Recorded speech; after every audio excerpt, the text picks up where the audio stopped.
The heat lay heavy over New Orleans that June morning, thick enough to slow every breath. Even before the sun climbed high, the air pressed down like a hand on the chest. In St. Louis Cemetery Number 1, people gathered shoulder to shoulder, drawn by something deeper than curiosity. They came in silence, some clutching rosaries, others flowers, others only rumors. All eyes settled on one tomb. Inside the whitewashed city of the dead, the living had come to witness the end of a woman whose name had shaped New Orleans for nearly a century. Marie Laveau, healer, widow, queen, witch, saint. No one agreed on who she truly was, but everyone agreed that when she passed, something ancient would pass with her. Before her story begins, before legend hardened around her name, there is this moment, a city holding its breath. Because whatever Marie Laveau had been, she had reached into lives across every boundary, race, class, belief, and left her mark there. That alone made her dangerous. That alone made her unforgettable. And so, before we trace the long road that brought her here, pause for a second. If stories like this matter to you, the ones history tried to flatten or forget, stay with this journey. Some lives don't ask to be remembered, they demand it. The bells of St. Louis Cathedral rang out over the French Quarter, their sound slow and insistent, the same sound that had marked births, weddings, executions, and funerals for generations. As those bells echoed, another sound once echoed here too, thin, uncertain, and human, the cry of a newborn. Marie Laveau entered the world sometime around the turn of the 19th century. The exact year slips through the cracks of history. Perhaps 1794, perhaps 1801. Records disagree. That uncertainty would follow her all her life. What is known is that she was born to Marguerite d'Arcantel, a woman of African descent who had once been enslaved, and to Charles Laveau, a man remembered as a free Creole with ties to power that could never be openly claimed. She was born free, but in New Orleans, freedom was fragile. At that time, the city was unlike any other in the young United States. It had not yet been fully absorbed into American identity. French words still ruled the markets. Spanish laws still shaped daily life. Catholic saints watched from candlelit altars. African rhythms pulsed through Sunday gatherings. New Orleans was not one world, but many layered on top of each other, never fully blending, never fully separating. Marie was born into that collision. Her grandmother, Catherine, carried the memory of bondage in her bones. Taken from Africa decades earlier, Catherine had survived the Middle Passage, slavery, and loss. Yet she did something few managed. She bought her own freedom, coin by coin, year by year. Eventually, she secured a small house on St. Anne Street in the French Quarter. That house became more than shelter. It became a statement, proof that survival was possible, proof that dignity could exist even under systems built to crush it. It was inside those narrow walls that Marie grew up listening. She listened to stories of ancestors whose names were lost, but whose strength endured. She listened to warnings about laws that shifted without mercy. She listened to prayers whispered in the dark and remedies passed quietly from hand to hand. Long before she was old enough to understand power, she understood endurance. Outside the cottage, the city taught her contradiction. In the early 1800s, Louisiana changed flags again. France sold the territory to the United States. American laws arrived with sharper racial lines and deeper suspicion of free people of color. What had once been tolerated became dangerous. What had once been flexible grew rigid. Freedom narrowed. Yet New Orleans resisted full obedience. Congo Square still pulsed on Sundays. Drums still spoke when words were forbidden. Bodies still danced memory into the earth. For a child like Marie, raised Catholic yet surrounded by African survival, there was no conflict in this.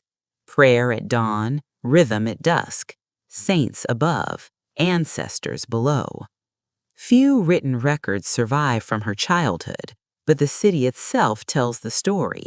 Cobblestone streets slick with humidity, vendors calling out in French and Creole, bread baking in corner shops, carriages rattling past iron balconies, church bells anchoring every hour. Marie moved through it quietly, watching, absorbing. From her mother and grandmother she learned caution. From the city she learned how power hid itself. From faith she learned ritual. These were not separate lessons, they layered into one another, shaping a girl who understood that survival required more than strength, it required perception. Even then, she lived on the edge of uncertainty, free but never secure, protected but never safe, a child of a world that could turn hostile overnight. And still, the city whispered to her. At night, when the air cooled and shadows stretched across St. Anne Street, another sound drifted through the dark. Drums, low, steady, older than the city itself. They carried memory across generations. They carried names that history tried to erase. Marie could not yet know what those rhythms would one day mean. She could not know that her own name would rise with them, that crowds would one day gather at her passing, that fear and reverence would share the same breath when she was spoken of. For now, she was only a girl in a fragile world, standing at the threshold of a life that would test every boundary placed upon her. And somewhere beyond the narrow streets and candlelit rooms, fate was already moving, slow, deliberate, and patient, waiting for her to step fully into its shadow. The city did not wait for Marie Laveau to grow into her name. New Orleans shaped her early, pressing lessons into her long before adulthood arrived. Freedom, she learned, was not a state. It was a condition that had to be defended quietly, daily, and without spectacle. As Marie moved into adolescence, the world around her tightened. American rule brought new laws, sharper lines, fewer protections for free people of color. What her grandmother had clawed back through sacrifice could be taken again with the stroke of a pen. Every step required awareness. Every mistake carried weight. Inside the cottage on St. Anne Street, life followed a disciplined rhythm. Morning prayers, work, care, silence when silence was safer than speech. Marie absorbed these patterns until they became instinct. Faith was not merely belief, it was structure. The rosary beads slipping through her fingers taught patience, the saints on the walls taught endurance, and the unspoken remedies passed between women taught survival. She learned early that women like her were rarely allowed public authority. Influence had to move differently, through listening, through service, through presence. By her late teens, Marie began training as a hairdresser. In Creole New Orleans, this was not a small thing. Hair was status, identity, power shaped into curls, braids, wraps, and ornaments. A skilled hairdresser entered homes others never would. She touched women in their most unguarded moments, and while hands worked, voices loosened. Marie listened. Women spoke when they believed they were unseen. They talked of marriages that suffocated, of men who strayed, of debts hidden behind elegance, of fears they could never confess publicly. Marie did not interrupt. She did not judge. She remembered. Knowledge accumulated quietly. At the same time, her devotion to the church deepened. She attended Mass faithfully at St. Louis Cathedral. Parishioners came to recognize her presence as constant, reliable, unchanging.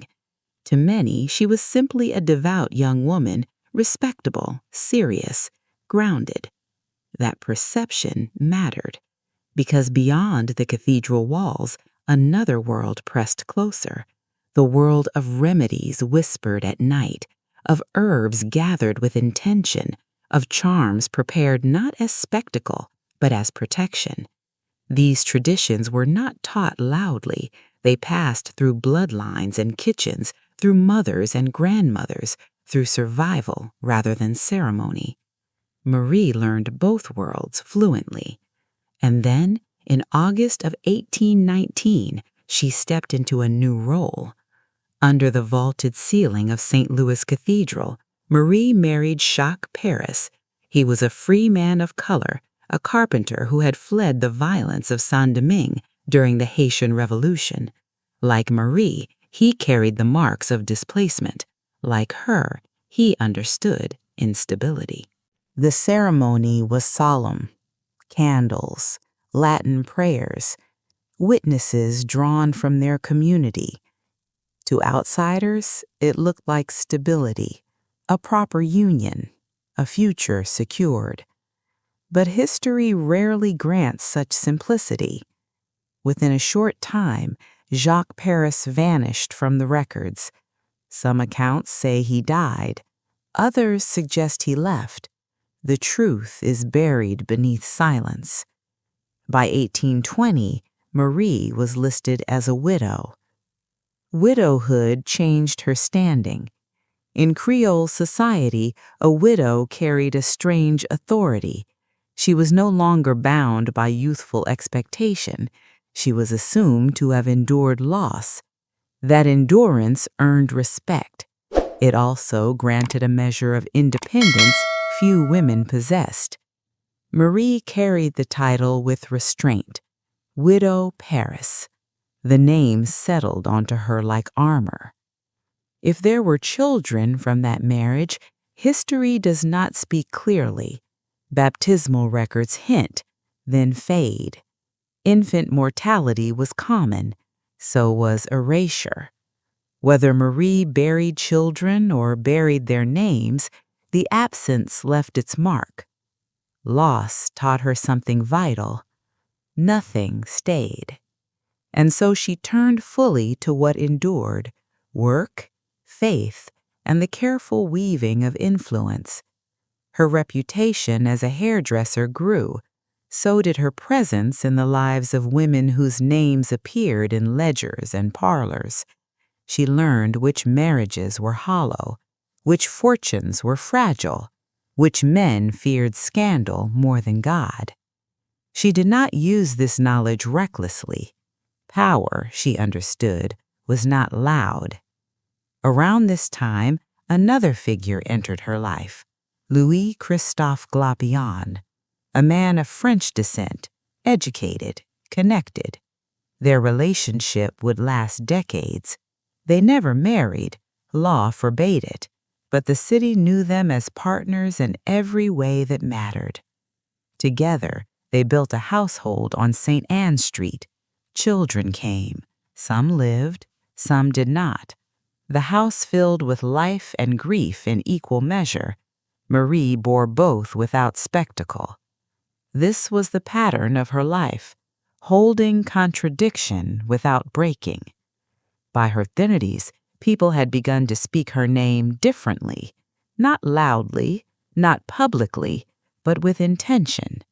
They came seeking remedies, guidance, protection, sometimes justice, sometimes revenge. She never announced herself as a leader. She did not claim titles. The city gave them. She stood at crossroads between Catholic devotion and African inheritance, between poverty and influence, between legality and belief. That position made her powerful. It also made her dangerous. And if you're still listening here, this is the moment where stories like hers usually fracture, where women are erased, silenced, or destroyed. If you want to hear how she avoided that fate, how she turned listening into authority. This is where the path darkens, because the quiet widow of St. Anne Street was about to step into a role New Orleans would never forget. And once she did, there would be no turning back. Power did not arrive in Marie Laveau's life as a declaration. It crept in. It settled quietly into the spaces she already occupied. By the time New Orleans realized what she had become, she had been there all along. Her home on St. Anne Street began to change, not in appearance, but in purpose. To outsiders, it remained a modest cottage, plain walls, simple furnishings, a woman who worked with her hands and attended Mass like any other parishioner. But to those who knew, it was something else entirely. A threshold, a place where problems were carried in and answers, or at least hope, were carried out. People came at first for small things, a fever that would not break, a husband who wandered, a rival whose presence felt dangerous, a court case that threatened ruin. Marie listened as she always had. She asked questions sparingly. She offered remedies carefully. Sometimes it was herbs, sometimes prayer, sometimes a charm prepared with intention, and sometimes the most powerful thing she gave was clarity. Because by now, Marie understood something fundamental about human fear. Most people were not afraid of the unknown. They were afraid of losing control. Her rituals addressed that fear. She never framed her work as opposition to the church. In fact, her Catholic devotion remained visible and unwavering. Saints watched over her home. Candles burned beneath their images. The rosary still marked her hours. This mattered. It shielded her. It allowed her practices to exist in a city where suspicion could easily become violence. What she did was not rebellion, it was synthesis. On Sundays, Congo Square still pulsed with life. Though increasingly monitored, it remained one of the few spaces where African memory could breathe openly. Drums spoke languages older than the city. Bodies moved in circles, reclaiming rhythm as identity. Marie did not dominate these gatherings, but her presence was noted, watched, remembered. And on certain nights, particularly the eve of St. John, the city leaned closer. Torches flickered along Bayou St. John. Reflections trembled on dark water. Songs rose into the humid air, carrying invocations layered with meaning. Fire, water, movement, symbols older than law. Marie stood at the center of these ceremonies not because she demanded it, but because people trusted her there. This is where legend hardened. Accounts spread of a serpent lifted in ritual, of Marie dancing with it coiled along her arms. To those raised outside African spiritual frameworks, the image became something else entirely, dangerous, unnatural, obscene. But within the tradition, the serpent was wisdom, continuity, life renewing itself. Fear distorted what it did not understand. Police began to watch more closely. Newspapers wrote with mockery and unease. Outsiders described her gatherings as orgiastic, savage, unholy. The language mattered. It framed African-derived spirituality as threat, and threats justified control. Yet Marie was careful. She never abandoned respectability. She never severed ties with the church. She continued her charity openly, posting bond for women accused of crimes, visiting prisoners, feeding the poor. These actions built protection stronger than any spell. When authorities considered action against her, they hesitated. Because she was not isolated, she was embedded. Her influence now stretched across class lines. Wealthy women came discreetly, slipping through her door under cover of night. Poor laborers came openly, desperate and unashamed. Men of influence heard her name spoken with caution. Some feared her, some dismissed her, few ignored her. Knowledge had matured into leverage.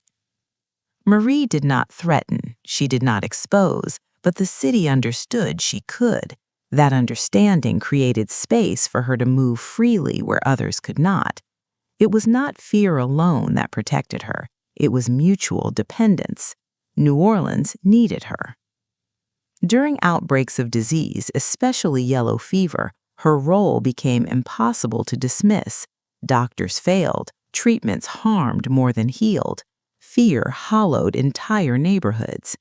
Marie entered houses others avoided. She brought herbs, cooling teas, prayers whispered close to the dying. She stayed. People remembered who remained when others fled. Survival bred devotion, devotion fed legend. By midlife, Marie Laveau was no longer simply a woman practicing traditions. She was an institution, one without walls, one without official sanction, one carried entirely by belief. Yet belief is volatile. The same whispers that elevated her also sharpened suspicion. Some accused her of fraud, others of manipulation.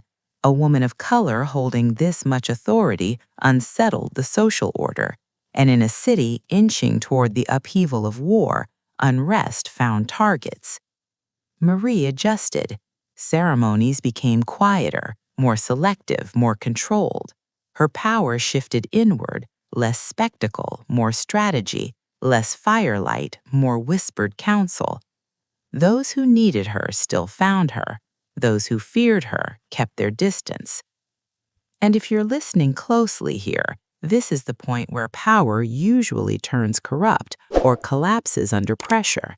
Many figures before her had risen briefly only to vanish under accusation or violence. Marie did neither. She endured.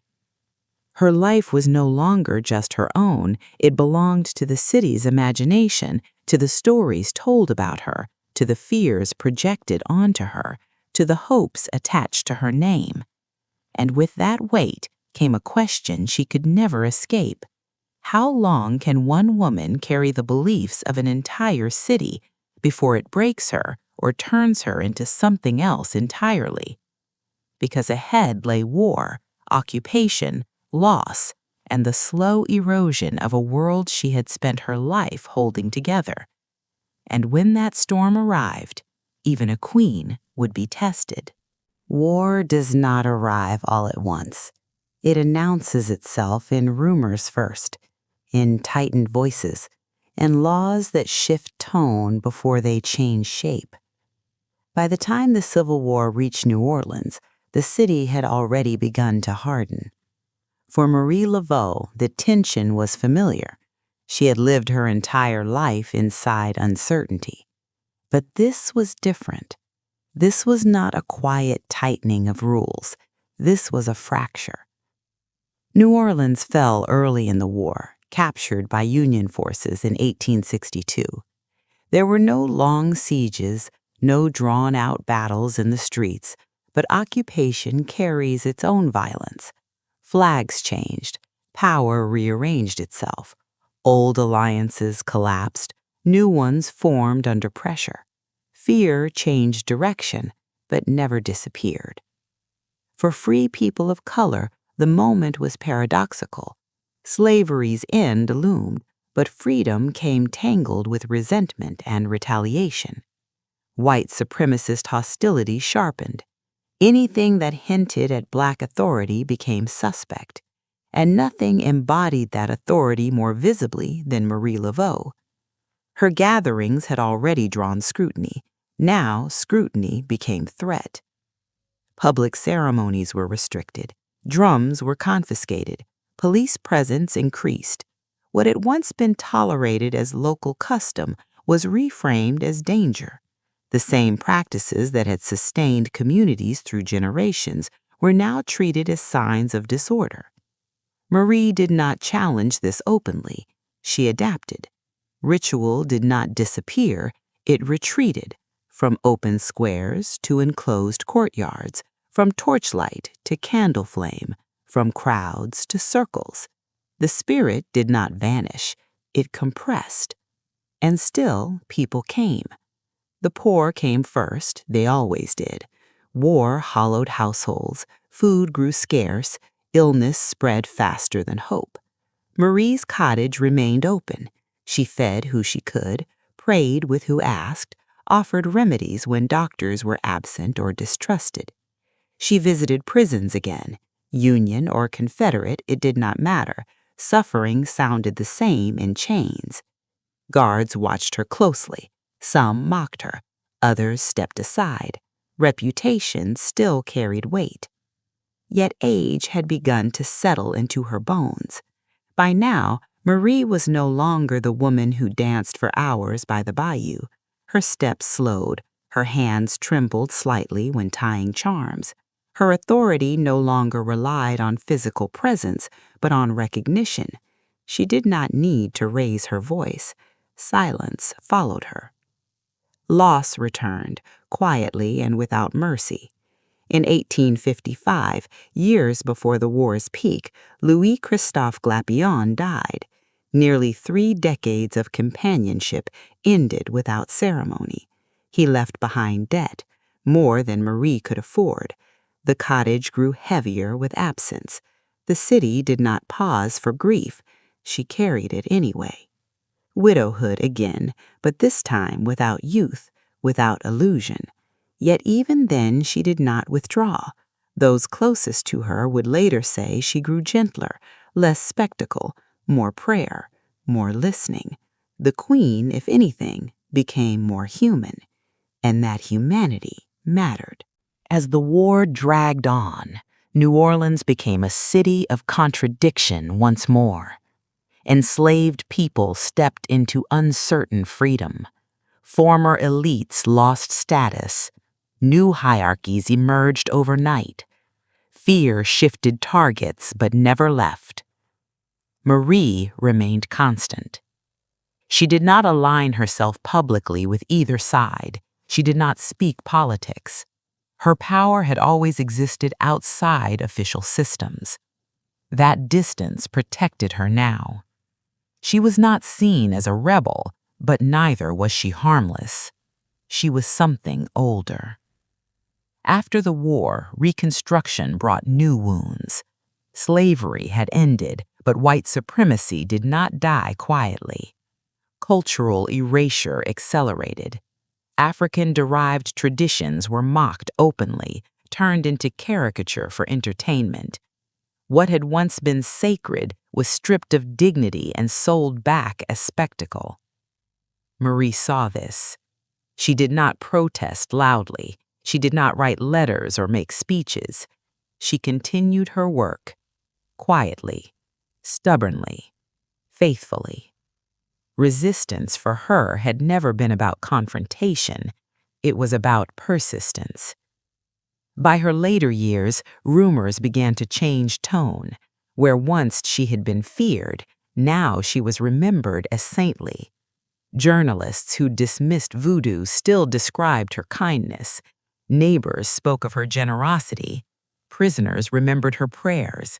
Mothers remembered her care during epidemics. The city began to soften toward her. But legend did not fade, it evolved. Some claimed she never aged. Others whispered that another woman had taken her place, a daughter, a granddaughter, someone who looked enough like her to confuse time itself. Marie, too, they called her. Whether this was truth or longing hardly mattered. The idea that the queen could not fade comforted a city that had lost too much already. Inside the cottage, life narrowed. Candles, saints, prayer, a creaking chair. A woman who had carried generations of belief now carried her own frailty. And still, people came. They brought petitions, coins, chalk, hope. If you've stayed with this story until now, you understand something important. Power does not always end in collapse. Sometimes it thins, sometimes it quiets, sometimes it prepares for something final. Because the city had not yet said goodbye, and when it did, when Marie Laveau finally released her grip on breath, the sound that followed would not be silence. It would be a gathering, a reckoning, and a funeral that proved beyond any doubt that whatever the world had tried to make of her, New Orleans had never let her go. Death did not take Marie Laveau quietly. On June 15th, 1881, the heat settled over New Orleans like a weight that could not be lifted. The air was thick, unmoving, heavy with river moisture and magnolia. Inside the small cottage on St. Anne's Street, shutters were drawn, muting the light. Candles burned low beneath images of saints that had watched over her for decades. The woman who had outlived epidemics, wars, and entire generations now lay still, her breathing shallow, rosary beads resting loosely in hands that had once braided hair, lifted serpents, and comforted the condemned. Those closest to her moved softly, family, neighbors, people who had come not to witness a legend, but to sit with an old woman at the end of a long life. There was no spectacle here, no ceremony, only prayer. And then, quietly, she was gone. The city felt it. Word spread before the sun had fully risen the next morning. It moved through the French Quarter like a current, through markets, down narrow alleys, across iron balconies. Marie Laveau was dead. Some spoke the words with disbelief, others with reverence, others with fear, as if saying her name too loudly might disturb something still watching. By midday, people were gathering. They came from every corner of the city, free people of color, formerly enslaved men and women, white Creole families, laborers, merchants, devout Catholics clutching rosaries, followers of Voodoo carrying offerings wrapped in cloth. They did not come because they agreed on who she had been. They came because they knew she had mattered. Few funerals in New Orleans history drew such a crowd. The procession moved slowly toward St. Louis Cemetery No. 1. Thousands pressed together, shoulder to shoulder, filling the narrow streets. There was no chaos, no shouting, only the sound of footsteps and the distant tolling of cathedral bells. The same bells that had rung at her birth now rang at her passing, as if completing a circle the city itself recognized. Newspapers took notice. Even those that had once mocked her could not ignore the scale of the gathering. For a woman so often dismissed as a fraud, the city's response was undeniable. This was not the farewell of a curiosity, it was the farewell of an institution. At the cemetery, silence fell as her body was placed within the family tomb. Whitewashed stone, plain, unassuming, the kind of resting place that revealed nothing of the life it contained. Prayers were spoken, candles were lit, flowers laid down. And then, almost immediately, something changed. People did not leave, they lingered. Hands reached out to touch the stone. Coins were placed at its base, small bottles, pieces of cloth. Chalk appeared. Someone marked the stone with an X, then another, then another. It did not feel planned, it felt instinctive. In death, Marie Laveau became what she had been in life, a bridge. Between faiths, between fear and hope. Between the living and the dead, her tomb became a destination, not for mourning alone, but for a petition. People came asking for protection, for love, for justice, for revenge. They whispered requests the way they once had in her parlor, softly, carefully, as if she were still listening, and perhaps, in their minds, she was. Stories began immediately. Some claimed they saw her spirit walking the cemetery at night. Others swore she appeared in dreams, offering warnings or blessings. A few insisted she was seen back on St. Anne Street, standing in the doorway of her cottage as if she had never left. Grief and belief blurred. The city did what it always did. It turned memory into myth. Her tomb grew marked with symbols over time, layers of chalk washed away by rain, only to be redrawn again. Offerings multiplied. The dead queen received more visitors than many living saints. And if you've ever wondered why some names refuse to stay buried, this is why. Because Marie Laveau had not ruled through force. She had ruled through presence. That kind of power does not vanish. It migrates. As the years passed, writers and outsiders reshaped her image. Some painted her as a dark sorceress, others as a benevolent saint. Tour guides embroidered her life with drama, musicians sang her name, journalists argued over her truth. But the people of New Orleans never needed consensus. They had memory. They remembered the woman who stayed during fever, the woman who prayed with prisoners, the woman who listened when no one else would. Her legend expanded, but its core remained intact. Even now, her tomb stands worn smooth by hands that believe. Chalk symbols fade and return. Candles burn and melt away. Coins glint in the dust. Each gesture a quiet conversation across time. And if you've stayed this far into her story, pause here for a moment. Stories like this survive only because someone chooses to carry them forward.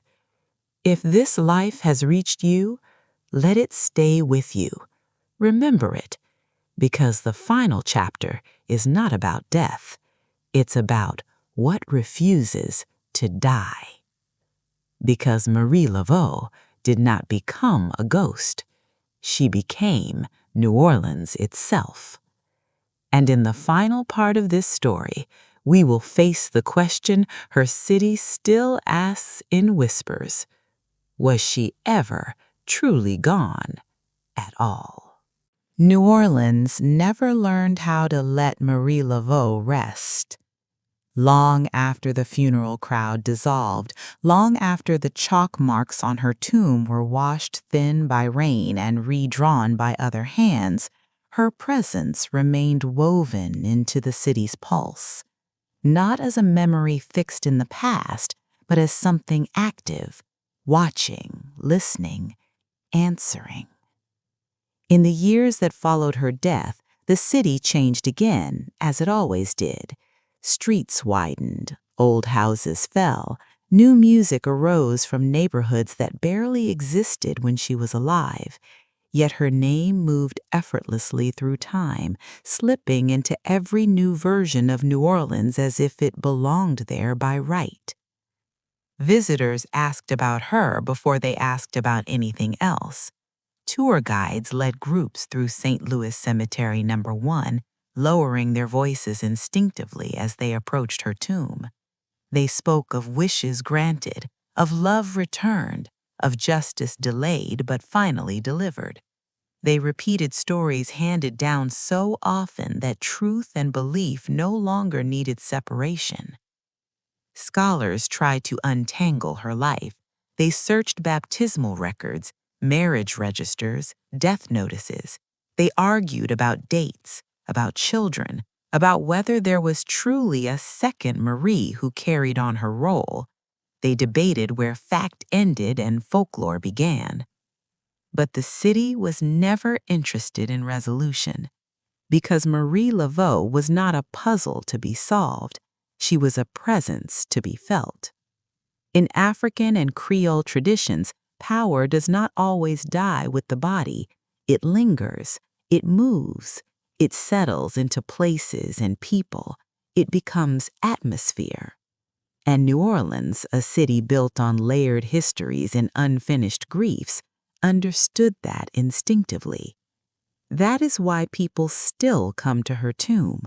They come with coins and candles, with prayers whispered through tears, with chalk marks drawn carefully, 3 X's traced with trembling hands.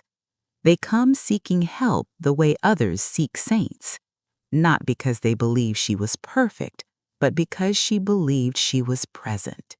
And presence, once earned, does not fade easily.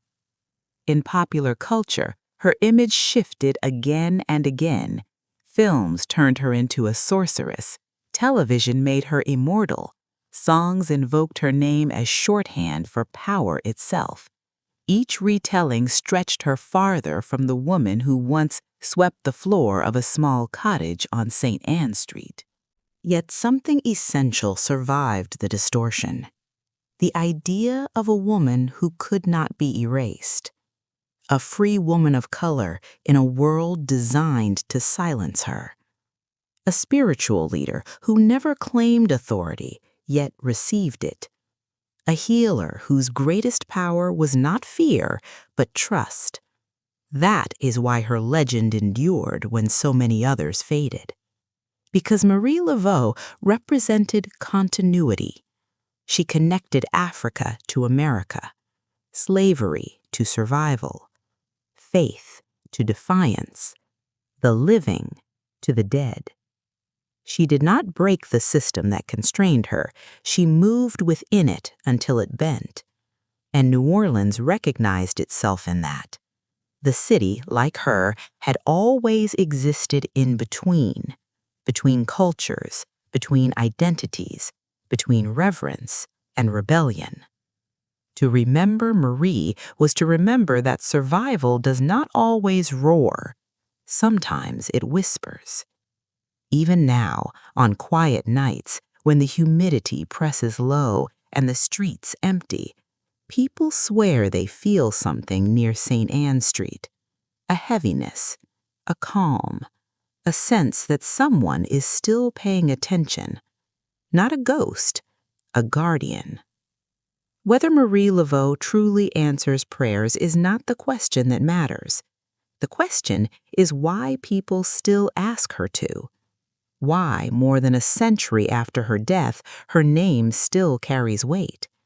The answer is simple. Because when institutions failed, when laws betrayed, when fear closed doors, she did not. And so her story does not end at a tomb.